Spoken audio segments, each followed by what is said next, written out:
Good morning. Hi, I'm John Grease III. I'm the founder of Garage Gym Life, and I am joined today by two awesome people, Frank Ray and Teresa Burkett. We are going to have a good time here because I love to get advice from people who know what they're talking about. Too often we get advice on the internet from people who are like 20 years old with 5 minutes of experience. And so God bless them, but I'm in my 50s and I've learned the value of getting information and advice from people who have walked the walk and talked the talk.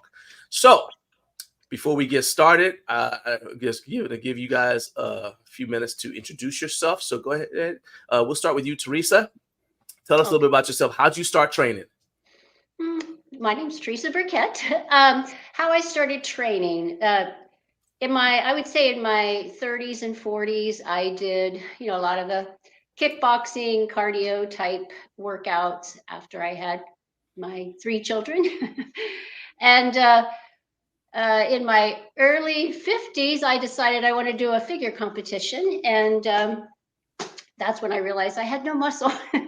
So I started working with a bodybuilder guy, and he taught me how to lift.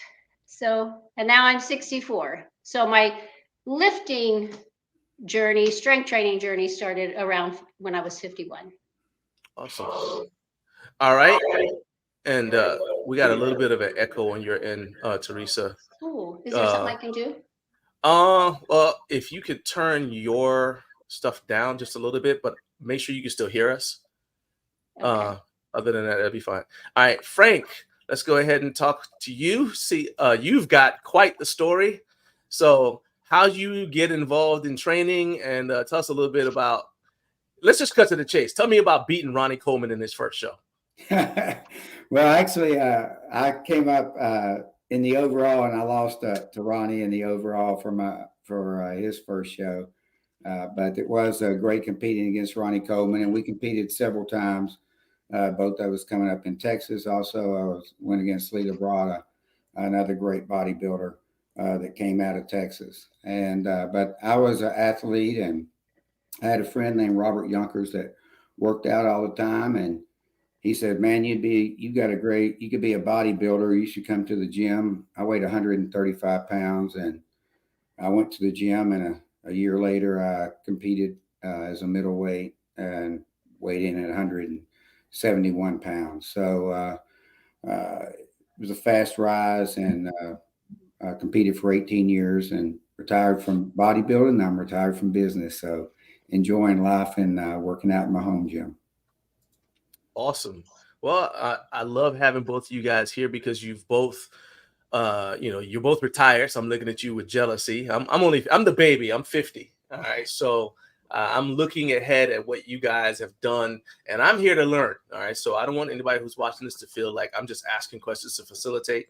This actually is one of the ways that I learn by talking to people who have experienced a lot and then absorbing their knowledge as they share their experiences and their wisdom with me. So the first thing I want to say is, what's your best advice, Frank, for getting back into training after a long layoff? Because you had the bodybuilding background, and then you kind of slacked off of training because you were trying to pursue a business career.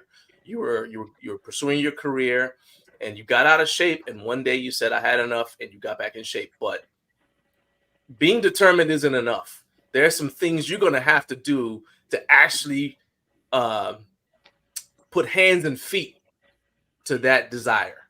So tell me some of your best tips for getting back in shape after a long layoff like that. Okay.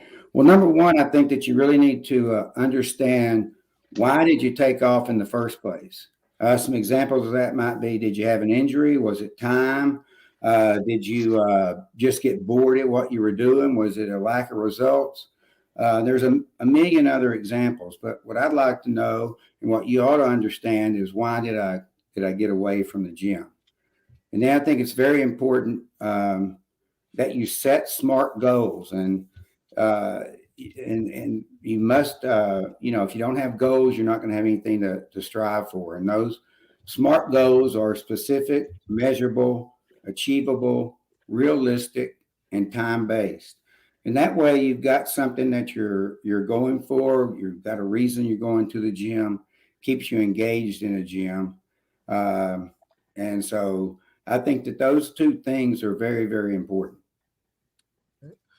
That is interesting that you brought up SMART, because I was just talking to last week. I was talking to Ashley Horomiak, who's also a bodybuilder.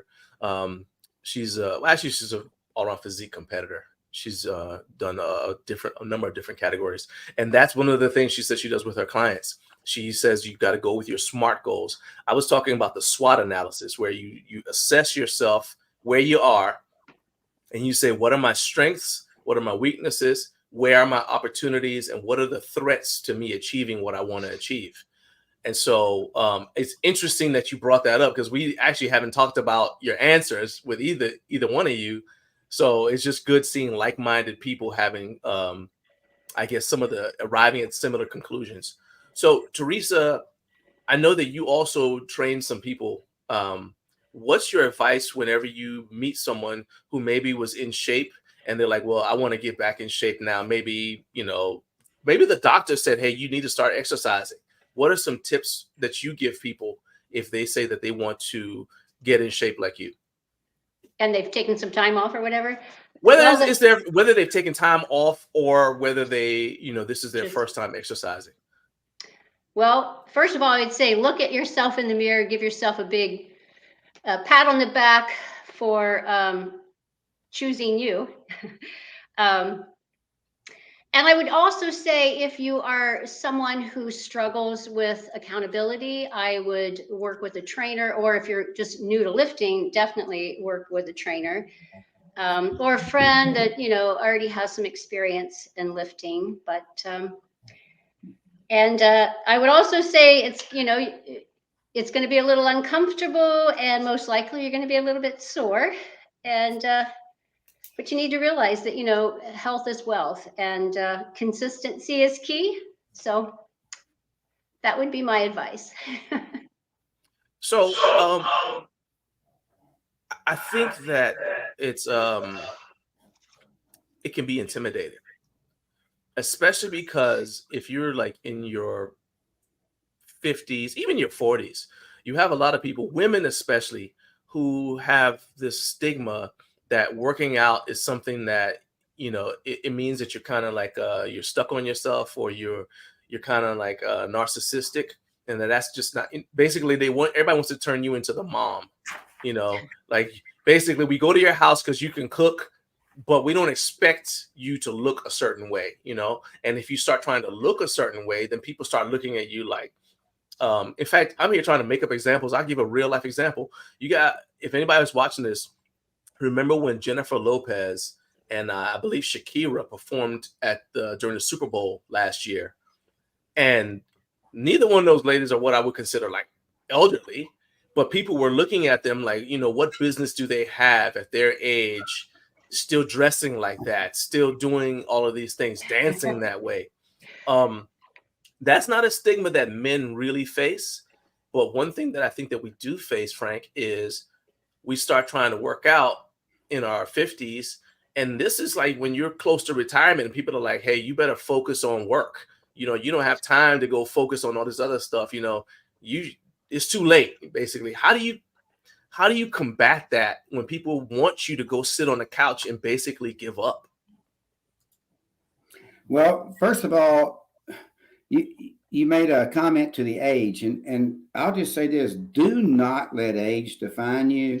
Don't let what the norm is define you. Don't let that guide you. Don't let that direct you. You have to direct yourself to what makes you happy. And sometimes, for some people, being in shape is not how great I look. It's that, hey, I got my blood pressure down, I've got my heart rate down, and I've got my body weight, my body fat down. My heart's in better shape. But hey, I'm not into trying to put on all this extra muscle and all that stuff. But the point is, there's a lot of different benefits that you can gain from working out. Personally, I prefer to do the whole body and try to put on as much muscle as I can and maintain as much muscle as I can. But I think everybody has different goals. but don't let the norm and don't let the pressure of the outside. People will always criticize, raise issues, and bring up obstacles for things that just about anything you want to accomplish in life. So this is just one of those just one more thing that you're going to get that from in some cases. And then you're going to have a lot of people say, man, that is so great. You ought to be really proud of yourself. And so remember those friends, because those are the friends that matter. Teresa, you have you're really, really committed to the idea that people should try to be as strong as possible for as long as possible. Just like what Frank was saying, like put on muscle, get strong, stay strong as long as you can. What are some of the things that you tell people, especially because some of the stuff you do it I'm not referring to when you decide to go do a dumbbell workout underwater. That's different. I'm talking about you do a lot of stuff like there'll be a young person and you do a split screen with them and you do the same thing they're doing. Like, hey, I can do what this person's doing. Maybe I have to modify it, but I can pretty much do anything I put my mind to. How do you combat that? I guess it's ageism where people just figure, hey, this just isn't for you because of your age. That's right. Well, first of all, age is a state of mind. You can be 40 and feel like you're 80. You can be 80 and feel like you're 40. It's a lot of it is how you feel. And yeah, I guess honestly, that's my whole mission is, I used to think it was women, especially, you wanted to be skinny. You go to the gym and you work out to be skinny. Well, I am here to say you go to the gym to get strong. I truly believe that it is the lack of strength, the muscle that ages us, and especially women. And yeah, so I'm a big one on. I don't listen to people tell me you're too old to be doing that. You're crazy, whatever. And I don't know. I just feel, I hope that it inspires and encourages other women. That's who I want to reach, especially the older or the younger girls, because I had no role models really growing up. I mean, I didn't, the role models that I saw were all, you want to be skinny. That was the way to go. You say you work out at the gym and your workout was, an hour and a half on the treadmill, and then you go home and eat a little salad. Well, I think we are catching on that age is just a number. Just forget about it and take care of your body, and your body will serve you well. I got lost on the question, but there. I No, just no, that's okay. tell you how I feel about. And the minute somebody tells me don't do that because you're too old, that makes me want to say, oh yeah, well, don't use age, use anything else, but don't use age as an excuse, because you never are you too old to get stronger. No matter, you could be laying in a hospital bed and you can get stronger than you already are. At least that's how I see it. So that's my thought on that. There's so you just this may not even really kind of register at first with some people, but when you said that, how you're saying like, okay, well, you get stronger in your hospital bed, and it kind of matches with something that Frank always says. He says, always keep moving forward. Um, I think did you guys see that movie with Cuba Gooding Jr. and Robert De Niro? It's called Men of Honor. Yes. And remember, he had to put on the basic thing is he wanted to be a Navy diver, and so this guy had to I think his leg got amputated or something like that. And so he's like, can you come back and be a Navy diver again? So he has to put on this thing, and it's like he has to carry a certain amount of pounds. I don't remember how much it was, but he had to walk with all this weight on him because it was simulating the pressure that he would feel at the bottom of the ocean. And Robert De Niro was like just yelling at him, like basically just keep going forward. And in that scene, I was like, this guy's not running a marathon. He's not sprinting in the Olympics, but he's working harder right now. Even if you can't really see he's working harder right now with each step than you've ever seen anybody that he's ever worked in his entire life. And I feel like that's kind of like that when you first start getting started with something like this. There is so much inertia that you have to fight against. I remember when I had my car wreck, I rolled over 5 times. Oh, wow. And then I was informed that, the lawyer told me, hey, my instinct was to start working out. Like, as soon as I can, start working out again. The lawyer was like, look, they're not going to understand if you start doing that. You need to allow yourself to be hurt, allow yourself to heal. Number one, don't push yourself and make it worse. But also, you kind of need to understand that the average person is going to see that and they're going to assume that there's nothing wrong with you. So I went about another 2 years not really training. So I'm coming back from a layoff. So when anybody sees me training now, I'm coming back from a 2-year layoff. And I had to fight that same inertia because over that 2 years, I replaced all of my healthy habits with unhealthy habits. Normally you get up, go downstairs, go work out. Well, when somebody tells you you can't do that, you got to fill up your day with something. So I did other things. Maybe I'm just watching TV, reading a book, whatever, but I'm not working out. And so I completely understand when somebody is trying to do this for the first time. And then something I didn't send in the questions is I look at people like my dad. So my dad is in his 80s and his generation, you didn't lift weights. You certainly didn't work out. Exercising was for kids. So you didn't lift weights. If you were exercising, that meant you didn't work hard enough during the day at your job. So the idea to him now of lifting weights, even though I know it would make his life easier, is a foreign concept. How do you get past that cultural thing? I don't even know what to call it. That cultural thing that says you just shouldn't do this. This is not for you. I mean, I know we said age is just a number, but I can say that to my dad till he's blue in the face. He's just going to look at me like that. So, either one of you can take. Actually, I want to hear from both of you. How do you fight that? Because somebody watching this is like, oh, I want to send this to my parents so they can watch it, so they can whatever, right? Well, speak to those parents right now and say, hey, and tell them, something. Because I want my dad to watch this and say, you know what, I'm going to start working out. Well, John, if I could jump in, I'll tell you, I relate very well to that. My father is no longer with us. He passed away when he was 90. My gosh, he'd be 102 or 3 this year. But he used to constantly be on me about, why do you waste your time going to the gym and working out? That I can't believe you do this stuff, blah, blah, blah. But I will tell you this, when I still have his wallets, and all of his wallets had pictures of me from bodybuilding in them.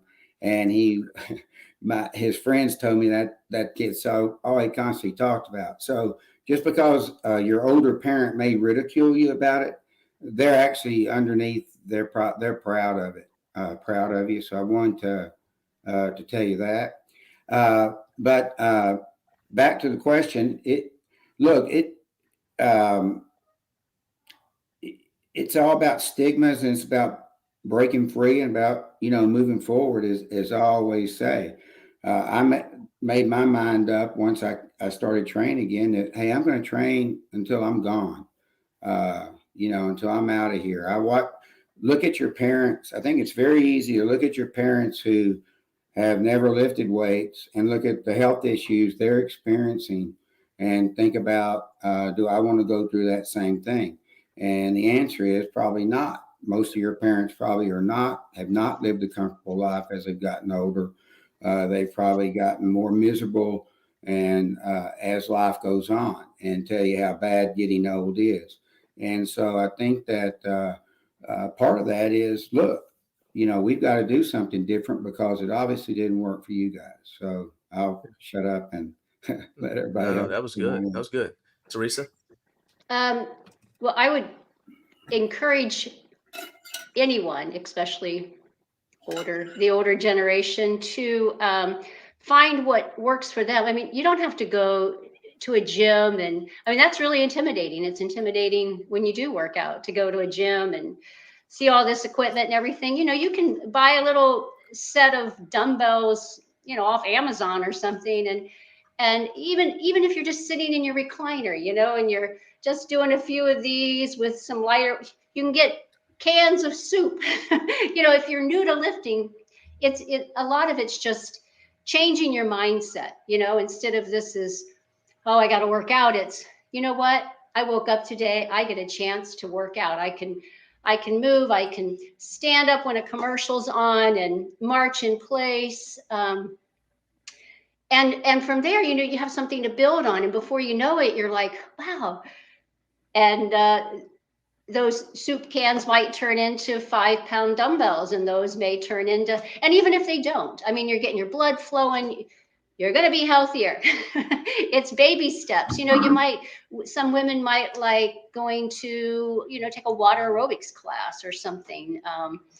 And then you develop friendships, and, that kind of stuff is also good, not only for your physical well-being, but for your mental state of mind. So, yeah, they don't, like I said, I would encourage them to start wherever they're at.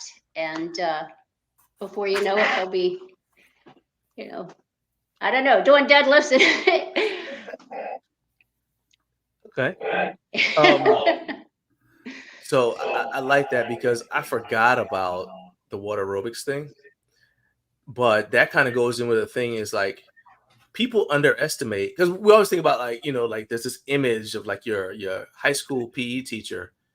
You remember like the high school PE teacher, he's standing there, he's got his like shorts on and he's like, climb that rope, you know what I mean? I still remember that, like, where gym class was just torture. And you see people like, no pain, like push yourself to the limit. You see all the faces people are making. But the other side of it is, moving feels good. And that's one thing that I will say, that for anyone who is an older person, I've got a pretty bad knee injury. I got one, it's a parting gift from the Marine Corps.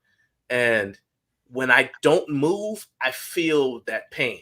But when I move, maybe I'm not trying to hit personal records or anything, but just the act of moving, getting blood in and out there, getting the blood around the joints, getting the pump, that, man, that feels so good. Like Arnold wasn't lying. The pump feels good. You just, and then especially like Teresa wakes up. In case y'all wondering how the sun comes up every day, Teresa wakes up and shakes it. That's how the sun comes up every day, because Teresa wakes up early to train. All right. So if you train that early in the morning, you tend to have those endorphins going for the rest of the day. So that is an important point. Moving feels really, really good. But we have a question from Bruce Hansen. Bruce and Jan, they are an outstanding couple. They have been living the fitness lifestyle well into their experienced years, I'll call it. And so the question is, we believe nutrition is just as important as exercise to help manage decline. And do you guys agree? How do you guys feel about nutrition? I know that's a big deal for you, Frank, as a bodybuilder. So we'll start with you. Well, obviously, nutrition is a very big part of it, and you have to adjust. You're look. I'm not in shape. I've had an injury that I'm dealing with, and I kept eating exactly like I was when I was really working out hard, and I realized that I had to change my nutrition a little bit to not let myself get too out of shape because I backed off a little bit. So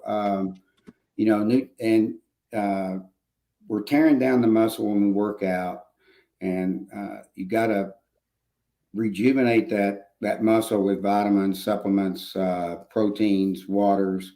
And that's where nutrition comes in, is that it's very, very important. It's also very important for your heart, and all matters, all your organs, everything going on, your brain functions. And so nutrition is more important actually than the working out. But that's for a whole nother topic and a whole nother subject. But the nutrition part of it is really key to getting your gains in the gym. So first of all, I'm going to jump in and I'll let you respond, Teresa, as well. So Frank says he's not in shape. I want you guys to understand that Frank's criteria for not being in shape is a lot more stringent than everybody else on the planet. Okay, because and I think that's good. I think that's good because Frank's idea of being in shape is he's got a standard he's set for himself. He's not going to deviate for that standard for anybody. And until he meets that standard, he's like, I'm not meeting the standard, and that's that. However, I would argue that if Frank goes to the average pool party and takes his shirt off, he's gonna make all the younger kids mad. Okay, I'm just John, I live in a 55 and older community, so yeah, it's you know, and my gyms at home is probably 1,000 times better than the gym they had down at the community, and so everybody wants to come over here and train, but I keep it to a limit. But but see. it's very good, you know, living in that, and they do have a lot of nutritional plans here and a lot of things that a lot of people engage in. I think it's so great for them. So, but yeah, it's I do have a different standard, and I want to say, yeah. No, y'all don't listen to that. that. Don't listen to Frank talk about, yeah, I'm out of shape. Look at his shoulders. Just look at his shoulder in the dang video in the screen. Well, like I'm telling you, he says 55 and older. Okay, yeah. All right, sure, Frank. If there's 30, there are 30-year-olds that would like they'd sell their souls to look like you. Okay, so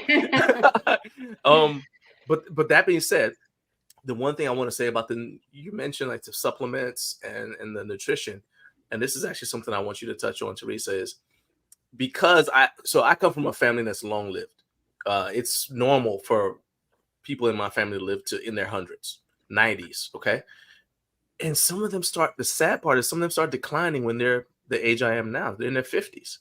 And I was like, I'm not about to spend 50 years in a wheelchair. I'm not going to spend 50 years living like this because without exercising, they live to be 100. And so I also watch them taking pills. And so people who they're like, oh, well, the nutrition, I'm like, yeah, you're going to be taking something. Either you can spend your time taking nutritional supplements, which you can get a registered dietitian to help you out with your diet. You can spend your time eating healthy, and eating healthy doesn't mean the food doesn't taste good. Or you can spend your time taking, more and more pills that the doctor sends you. You have like your little side table, and it's full of pills. What kind of life is that? What kind of life is that? You don't enjoy life anymore. Nah. So Teresa, talk about the role that nutrition plays in your life on a daily basis. Okay. First of all, I would say movement is medicine. 100%. Nutrition for me, I eat to fuel my body for strength. Years ago, I ate to, try to stay thin. So yeah, nutrition is really important to me. Nothing is, unless I'm, which I haven't done for years. I haven't competed for years, but if I were competing for a figure competition or had a goal to lose, some extra body fat. Hold on a second. Wait. I have to interrupt you. So I want everybody who's watching this to understand that Teresa did her first figure competition when she was in her 50s. Okay. So this is still not her talking about something that she did when she was 25, 30 years old or anything like that. This is still first competition in her 50s. All right. And I knew nothing. I was clueless. Well, you had a trainer, right? Frank I'm sure had a lot of experience. Well, I didn't at first. I was flipping through a magazine and thought, I was recently divorced, and I'm like, oh, figure competition. I think I want to do one of those. Knew nothing. I mean, nothing about it. I was doing like kickboxing and step aerobics and boot camps, that kind of stuff. And actually that was like the beginning of learning about lifting. And like I said, I met with a guy, a bodybuilder, Randy. I don't know, maybe you guys know him, Randy Snodgrass. I don't even know where he is anymore, but he taught me how to lift, all those compound movements and everything, and also a lot about nutrition that I was definitely not, I was doing tons of cardio and defeating it all. I was trying to build muscle and all that. So he really taught me, how important it is to feed your body to build muscle. Right. And it took me a while to I guess, accept that. I always felt like I was eating, more than I should or whatever. So that was, we're talking 10 years, 12 years ago. But now how I eat is, I fuel my body to work out. I don't think about, um, oh, I'm going to gain 5 pounds. I eat what I want. Like I got sidetracked, but because I'm not trying to lose weight, I'm maintaining, and I want to keep muscle. But protein is a priority. I try to get at least 1 gram of protein per my body weight. And I think as we get older, we really do probably need to eat a little more protein. Yeah. And so, yeah, that's you got to fuel your body. And I drink a lot of water. I was telling you earlier, I carry this everywhere I go, and drink. Got to stay hydrated also. Nice. Okay. So I mentioned that Frank had a different standard. Well, that standard has led Frank to push himself. So um, we're gonna go to you. You've had, I think you said 27 surgeries. But over not like recently, but 27 surgeries over the course of your training life. And so some people watching this are like, hey, I'm not interested in doing that. But what are some things that you've learned about how to push yourself so that you don't injure yourself? Like you got to get yourself to that line, because if you don't push yourself, you're going to always have what you already had. Your body wants homeostasis. So you have to push yourself to do more than you did before. But what have you learned about pushing yourself without getting injured? Well, I think that I've learned that listening to my body is very important. I've learned that you have to um, understand that how am I going to work out? Where's that going to be? Have a tendency to really and truly overdrive my body, not take days off, do all the things that I would tell somebody else they're crazy for doing. And I tended to do those things. So the main thing that I do is that I really listen to my body. And if my body now says I'm tired, I take off. If I'm going to go on a vacation, I take off. If I've got a twinge in something, I'm going right then to go and get it assessed and see what's going on before it turns into anything major or that I can help prevent. A lot of you are going to say, "Well, I have arthritis and I have this and that." Arthritis is very prevalent in my family. I've had gout since I was 20 years old. There's not a joint in my body that they don't X-ray and say, "Oh, I can't believe you can do this or that." And a lot of those surgeries are because of that arthritis. And I was going to have arthritis whether I worked out or not. And what I wanted to say quickly on that, John, is I have a back issue, and the first thing the guy wanted to know after the MRI was, how do you do without having a hip replacement? But what he told me was that whatever you're doing with your working out, you've got to continue to do that, because that's what's keeping you from having all the back issues and all the things you see with these people that really can't move and can't get around. And so I can't, I veered from where you were, your question, but that is part of it, is that I haven't been to get anything done. Knee replacements, I had a shoulder replacement. A lot of those things weren't due to bodybuilding; they were due to Hereditary. having hereditary issues. Right. But they all told me that I would be so much worse off if I didn't work out. So I think that you got to push yourself to a limit, but I also think that you got to learn the difference between being sore, being injured, and then having a serious injury, because you're going to be sore if you're tearing down the muscle. And so you got to understand that. And you've got to also understand that nutrition, if you're not getting that proper nutrition, that does lead to injury. So I did want to point that out, that if you're really pushing your body, make sure that you're really getting your nutrition, because you've got to rebuild quickly, or you're going to stress so much that you're going to have injury. So listen to your body. Awesome. Teresa, you've had a couple of surgeries as well, right? You had something with your toe. Your toes Yeah, fused. Okay. my toe was my foot was my last surgery, but I think it was back in let's see here. I think I have it written down. 2014. Okay. I had myomectomy. I had some fibroids that had to be removed, and so in order for me to motivate myself, I needed a carrot dangling. So I decided as soon as I was able to get back at it, I did another figure competition. Had no plans on placing. It was the Mike Francois show in Westerville, Ohio, and so that really, that was a motivator for me to just not lay there and feel sorry for myself. So I did have that surgery, and honestly, I listened to my doctor. She knew that I lifted, and she gave me the go ahead. And yeah, for whatever reason, one of the incisions herniated, and I had to go in and have a little repair there. So I have had a few surgeries, and also I have arthritis in my hands.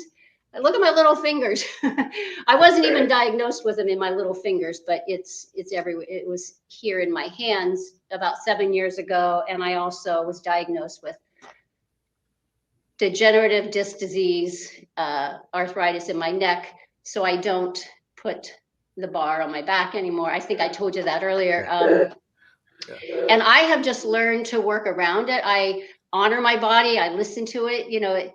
I might come down here all gung ho that I want to, I don't know, lift a certain amount of weight. But if my body's telling me, nah, it's not, you're not going to do that. I listen to my body. But I do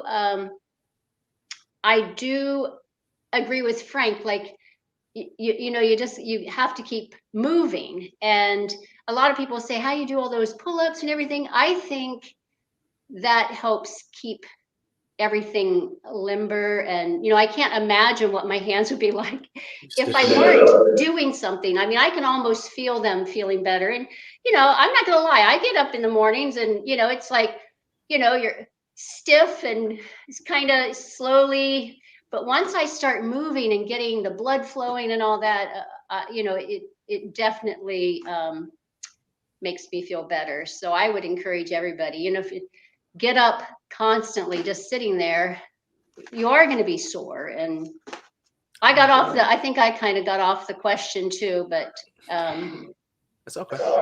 Yeah. So as we already, I want to tell two quick things that I think apply to this. So the first thing is from when I was younger. I was in my 20s. First job out of college, I worked at a gym, and they put me in charge of special populations, which is basically everything that's not a normal average person that goes to the gym. So one of my favorite classes of all time was my senior class, because when I got to they said, you're going to teach the senior class. And I looked at them, I said, so the person before me was probably like in her 60s. And they said, well, we need somebody to do it. You're who's available. You're also low man on the totem pole. You're going to do it. All right, very well. Well, I don't know anything about chair aerobics, and I didn't know anything about, and it's what I knew about? Lifting weights. So I go there and I said, how am I going to do this? And that's when it occurred to me to go back to something that you said earlier, Teresa, is that none of these ladies had any experience in the weight room. So my class became an introduction to weight training class where, I taught them stuff that, most people might think this is basic. But if you're watching this and you have a parent that you would like to introduce to training and you know that they have some trepidation, try something like what I'm about to say, right? So I took them in the weight room. I taught them gym etiquette. So, for example, if they saw somebody using something and it was like, it's time for them to use it, they're like, oh, well, but he's using it. So I said, all right. And there was a little bit of prep time. I went to some of these. I picked the biggest guy in the gym. And I said, we're about to come to you. All right. I acted like I was going to the bathroom. I said, hey, we're going to come to you in a second. All right. I need you to just work with me. Okay. He said, sure. So I go to the smallest lady in the class and I said, okay, you're going to go use that. And she said, but he's using it. I said, what I want you to do is walk over to him and say, excuse me, can I work in? Can I work in with you? And she's like, what? I said, it's like open sesame. Trust me. So she goes over there, and this is like the coolest thing. She goes over there. She says, excuse me, can I work in with you? And Frank, you know what happened? He said, sure. And he like, what do you want? And he said, where do you want it? And he sets the pin for her, right? Because that's what happens in gyms. And we know that, but our parents don't know that. They think, oh, well, I got to wait until this person's done using it before I can use it. And they don't understand that gym culture is actually very supportive. Then I will say that things kind of spiraled out of control because now I wanted these people to learn how to operate the stuff and change the weights themselves. But these guys are like, no, they're gonna load all the weights for them. They're like, no, it's like, man, that's my mom. Like, no, I said, let them do it themselves. It's complete chaos. Anyway, so that's one of my favorite things. It's like, but I started connecting it to the why. I said, okay, each one of you has a grandkid. Yes. So show me. I said, show me the pictures of your grandkids. They did. I said, okay, you want to be able to pick them up? Yeah. Okay. So now that's how I taught them goblet squats, because now you can pick your grandkids up, So I think connecting it to tangible things that have to do with real life can help. And then another thing, this is more of a frustration thing about the doctors. Make sure you pick a doctor who's trying to help you get better, not who's trying to keep you sick for the insurance money. Doctors do a great job. Okay, I have two of my kids are in the medical field, but I have several family members who are doctors. But I will say this: my wife, she got diagnosed with high blood pressure. That's a stressful job. And we get there, and I said, I'm going with you to the appointment. We get there, and the doctor tells her, okay, you want to get you on these pills and all that. And I said, whoa. I said, let me ask you a question. I said, can she not take half of that dosage that you're trying to give her, exercise, and eat a bunch of spinach and bananas for the potassium? He said, well, yeah, her sodium is really high. I said, listen to what I said. Can she cut that dosage in half, eat more potassium in her diet from spinach and bananas, and just exercise so that the potassium and sodium get used like they're supposed to? He said, oh, yeah. He said, but I prescribe the medicine because I can't get people to do what you just said. So it's not a matter of just ignoring your doctor. I'm not saying that. But what I'm saying is get a doctor you can work with who'll create a plan for you so that you'll have it's now well care instead of sick care. I hope does that make sense to you guys? Mm-hmm. Well, I was going to say, John, I have a complete medical team. I mean, but I'm 66 and going on 67, and I have an orthopedic, a heart doctor, I've got a wellness, I've got Isn't your wife a nurse? Yeah, just anything, so I've got, and my wife is an RN, but I do have I think that's very important that as you're going to be in your 40s, 50s coming into this training, if that's when you're coming in or anytime, make sure you've got a really good medical team around you to understand your goals and that it makes sense for what you're trying to do. So I didn't mean to barge in, but no. That's what I want. Yeah, exactly. That's it. So I'm just saying that you have like your team, like you said, you create a team of people because you're going to have doctors anyway. When you start to get older, you're going to have a bunch of specialists you're seeing. And I'm just saying this way you can kind of direct the process instead of having stuff happen to you so that then they say, okay, well, we're going to send you to this person. Right. To just try to basically, we just want you to stay alive until you die. And I'm like, no, I want you to live until you die. Yep. You know what I'm saying? Yep. Teresa, as we wrap up, I want you to tell everyone one thing. Let's complete this sentence. All right. If I had to go back and do it all over again, I would do blank. Fill in the blank for me. I would do less cardio and lift heavier. Cardio is important. Don't get me wrong. Your heart's the most important muscle in your whole body. But so I would do that. I would eat to strengthen my body, not to stay thin. Strong is the new skinny, huh? Especially for us women. Hey, silver is the new strong. That's right. That's right. You can be strong into your silver and right on into your golden years. Nice. And you know, I did want to tell you really quick that I also work really close with my doctor, and I've had a couple that I feel as though they were probably due to my age, not as supportive of my lifestyle. So I just found another doctor. There you go. I love my doctor. I check in with him. He knows everything I take, everything I do, and is 100% supportive and tells me all the time, whatever you're doing, keep on doing it. And I am proud to say I take no prescriptions. So movement is medicine. Awesome. Frank. Okay. Complete the sentence. If I had to go back and do it all over again, I would do Nothing. You wouldn't change a thing. Wouldn't change a thing because my beliefs are if you change one little thing in the past, what if you're not sitting here today? So what if I'm that was, you know, those are life experiences. I want them all. I don't want to give up any of them. But if you gave me what would I do less of, it would be because I came up in the 80s.